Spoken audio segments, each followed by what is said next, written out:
సూర్యదేవుని తల్లిదండ్రులు ఎవరు మరియు వారి తోబుట్టువులు ఎవరు, సంతానం ఎవరు అనేది మనం ఇప్పుడు తెలుసుకుందాం. సప్త ఋషులు అని పిలువబడే 7 ప్రాచీన ఋషులలో ఒకరైన కశ్యప మహాముని మరియు తల్లి అదితికి సూర్యుడు జన్మించాడు. అతని జన్మ అదితి మరియు కశ్యపుడు చేసిన సుదీర్ఘ తపస్సు మరియు తీవ్రమైన తపస్సుకు ఫలితంగా జరిగింది. సూర్యకు అగ్ని, ఇంద్రుడు, వరుణుడు మరియు మిత్రతో సహా అనేక మంది తోబుట్టువులున్నారు.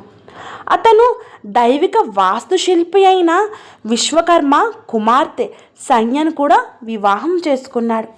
సూర్యునికి అలాగే సంజ్ఞనికి యమ మరియు యామి అనే 2 పిల్లలు కలిగారు. యమ మరణం యొక్క దేవుడు. అతను మరణించిన వారి ఆత్మను నిర్ధారిస్తారు. మరోవైపు యామి యమునా నదికి సంబంధించిన